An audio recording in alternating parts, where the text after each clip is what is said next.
Bonjour et bienvenue sur l'audace d'être moi, le podcast qui te donne des clés pour t'accomplir. Je suis Alexia Ferrantelli, j'ai été psychothérapeute et je suis maintenant coach de vie. Je partage avec toi des concepts pour élargir ta réflexion, des outils pour transformer concrètement ta vie, retrouver du sens, de l'énergie, de la joie de vivre au quotidien, des outils et des concepts pour vivre ta nature et offrir le meilleur de toi aux autres. Le podcast est disponible sur toutes les plateformes. Pense à t'abonner pour ne rien rater. Tu écoutes l'épisode 73. Il s'appelle « Vivre ce que je vis ». Ce mois-ci, la thématique dans l'école d'auto-coaching, c'est « Énergie et douceur de vivre ». La semaine dernière, je te partageais le fait que donner sans rien attendre en retour est une façon toute simple et puissante de créer de l'énergie en toi et autour de toi et d'être dans la douceur de vivre. Et ça n'a pas besoin d'être énorme, ça peut être un sourire, un petit coup de main, exprimer ta reconnaissance, écouter avec empathie, dire à quelqu'un que tu penses à lui ou que tu l'apprécies et lui dire pourquoi. Une autre façon d'être plus dans l'énergie et la douceur de vivre, c'est de vivre ce que tu vis. Mais qu'est-ce que j'entends par vivre ce que tu vis ? Vivre ce que tu vis, c'est développer ta présence à l'instant, ta présence aux autres, à la nature, à toi-même. Ta présence à ce que tu fais au moment où tu le fais. Vivre ce que tu vis, c'est arrêter de lutter, fuir, ou refuser ce que tu vis pour te mettre dans l'acceptation et l'accueil de ce que tu vis. Vivre ce que tu vis, c'est être sincère avec toi-même, avec tes désirs, tes émotions, tes blessures, ta vulnérabilité, tes défenses. C'est te laisser être avec ce que tu vis. Alors d'abord, être présent, qu'est-ce que c'est ? C'est te connecter à tes sens, aux autres, au monde. C'est être là, avec ton corps, avec ton cœur, avec ton esprit. Prêter attention à ce qui se passe là, maintenant. Pourquoi c'est important ? Parce qu'on vit dans une société du divertissement. À l'origine, le mot divertissement désignait le fait de détourner à son profit. Et le mot distraire, il vient du latin distraere, qui signifie séparer. Notre société du divertissement est virtuose pour détourner notre attention, pour la capter. Ça peut nous séparer de nous-mêmes, des autres, du monde, de la vie. C'est pour ça qu'on a souvent besoin de cultiver sa présence. Être présent, ça veut dire que dans l'instant, je suis là où je suis et je m'ouvre à l'expérience. Je suis en train de prendre mon thé et je suis présente à la chaleur de la tasse sur mes mains, au goût du thé dans ma bouche, à la chaleur du soleil dans mon dos. J'écoute les oiseaux. Dans chaque journée, ça fait vraiment du bien d'inclure des moments plus ou moins longs de présence et de connexion. Ces moments-là te nourrissent profondément. Ça peut être quelques minutes par-ci par-là dans ta journée, au moment où tu y penses, et aussi des moments plus longs, que tu as planifié dans ton agenda. On va évoquer 4 types de présence et de connexion. La première, c'est la connexion avec quelqu'un. Comme l'a dit Aristote, l'homme est un animal social. On a besoin d'échanger avec les autres. C'est primordial. Un déjeuner avec son amoureux, une soirée avec des amis, un jeu de société ou un câlin avec ses enfants. Toutes ces choses-là, ça fait du bien, ça nous nourrit. Et ça peut être aussi dans les toutes petites interactions tout au long de la journée. Établir une vraie connexion avec la caissière, sourire, regarder vraiment, échanger quelques mots sincères. Essayer de comprendre le point de vue de l'autre, entrer en empathie avec lui. C'est important d'ouvrir les yeux sur la richesse des échanges humains qui se présentent à nous. Une de mes clientes souffrait de ne pas se sentir assez aimée par son mari. Elle ressentait ce manque parce qu'il ne lui disait pas qu'il l'aimait. Il ne lui disait pas « je t'aime ». Je lui ai proposé de remarquer dans son quotidien toutes les fois où il lui témoignait de l'amour d'une façon ou d'une autre. quand nous nous sommes revus, elle était stupéfaite de toutes les marques d'amour qu'il lui faisait chaque jour. Les petits gestes pour lui faire plaisir, les moments où il la prenait dans les bras, les compliments, les regards tendres. Elle s'était focalisée sur le manque d'une chose précise qu'elle voulait recevoir et ça la rendait aveugle à l'abondance de tout ce qu'elle recevait déjà. C'est une chose que je te propose de faire si tu en as envie. Porter ton attention sur toutes les expressions d'amour que tu reçois chaque jour. Plus tu portes ton attention sur quelque chose, plus cette chose est présente dans ta vie.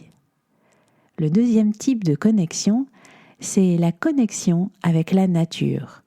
Si tu prends le temps d'aller marcher 20 minutes dans la nature, en vivant pleinement le moment, en t'ouvrant complètement à l'expérience, avec tous tes sens, ça peut changer toute ta journée. Et même simplement, assis à ton bureau, regarder 1 minute le bel arbre qui se déploie à ta fenêtre. Ça fait du bien. La connexion à l'art ou à la spiritualité, ça peut être aussi très ressourçant si ça entre en résonance avec toi, si ça te fait vibrer. Le troisième type de présence hyper ressourçante, c'est ce qu'on appelle le flow, ou l'expérience optimale. C'est ce qu'on ressent pendant une activité quand on est complètement présent à ce qu'on fait. On ressent un bien-être profond. C'est un état mental dans lequel on vit une immersion totale. Les choses se passent sans effort, naturellement, et le temps semble disparaître. C'est comme si on ne faisait qu'un avec ce qu'on fait. À ce moment-là, on s'oublie complètement tout en ressentant un plaisir intense. On peut le ressentir en faisant du sport, en travaillant, en ayant une activité créative. Pour vivre cet état, il faut déjà créer les conditions de pouvoir être complètement présent à ce qu'on fait. Et pour ça, couper toutes les sources d'interruption possibles. Il faut aussi décider de ne se consacrer qu'à une tâche pour pouvoir s'engager totalement dans cette tâche sans s'éparpiller. Il faut un objectif précis et il faut qu'à chaque instant, on puisse savoir si on est en train de se rapprocher de cet objectif. Et il faut que la tâche soit réalisable, mais qu'elle constitue un défi. En fait, elle doit te faire sortir de ta zone de confort sans t'emmener sur une zone de panique. Le quatrième type de connexion, c'est la connexion à soi-même. Être présente à moi, c'est me laisser être avec ce que je vis. C'est m'accueillir complètement dans ce que je vis, au moment où je le vis. C'est-à-dire que je ne me dis pas « Ah non, ça va pas, c'est pas ça que je devrais ressentir, c'est pas ça que je devrais penser. » Au contraire, je dis « d'accord à la vie ». J'embrasse ce qui m'habite et ce que la vie m'offre. En fait, c'est être vrai avec ce qui résonne en toi. Écouter ce qui se passe en toi, le laisser vivre, sans vouloir que ce soit autrement. Et si ce que tu ressens, c'est justement que tu voudrais que ce soit autrement, accueille ça aussi, complètement. Par exemple, si à la fois je me sens très triste et que je m'en veux d'être triste, que je voudrais ne pas ressentir cette tristesse, je peux accueillir cette part de moi qui refuse cette tristesse. C'est nul, je suis triste, ça m'énerve, je ne veux pas être triste. Ok, c'est là où je suis maintenant, c'est ça que je vis. C'est le premier pas du changement, prendre conscience, reconnaître, accepter et laisser être là. Au moment où tu laisses être là, où tu prends conscience de ce que tu vis et où tu te laisses le vivre, tu ressens tout de suite un soulagement. Tu libères quelque chose. On pense souvent que c'est en luttant, en refusant qu'on va changer les choses en soi. Mais en fait, dès que tu mets de l'énergie en toi contre quelque chose, il y a autant d'énergie en face qui résiste. C'est paradoxal, mais c'est au moment où on s'accepte qu'on est le plus préparé à changer. Quand on accepte, l'instant d'après est déjà différent. En acceptant de vivre ce que tu vis, en écoutant le mouvement de la vie en toi, tu libères l'énergie de la vie.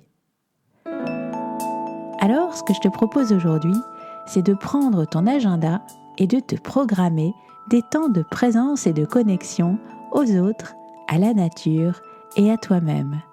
Et pour ceux que ça nourrit, à l'art et à la spiritualité. Et de te créer des occasions de vivre le flow, ces moments de plaisir intense où tu es totalement présent à ta tâche, en faisant du sport ou une activité créatrice, et aussi dans ton travail, en créant les conditions pour le vivre, en te donnant les moyens d'être complètement focalisé, en te fixant un objectif clair qui soit atteignable tout en constituant un défi. Et aussi souvent que tu le peux dans ta journée, prends un temps pour te poser, respirer, pour juste être là, revenir ici et maintenant, pour vivre pleinement ce que tu vis. Voilà, c'est tout pour aujourd'hui. Je te laisse sur cette citation de René Barjavel. Il ne suffit pas d'être en vie, il faut être vivant. C'est-à-dire savoir à chaque instant qu'on est au cœur d'un prodige et être en contact, en harmonie avec lui. Si tu aimes écouter ce podcast et que tu as envie d'aller plus loin, rejoins l'école d'auto-coaching AMACT. Chaque mois, on se concentre sur un domaine, on étudie plus en profondeur les outils et les concepts que je développe dans ce podcast et on les applique. Rejoins-nous en m'envoyant un message à l'aide de la fiche contact du site l'audace-d'être-moi.com, tout collé sans apostrophe. À bientôt!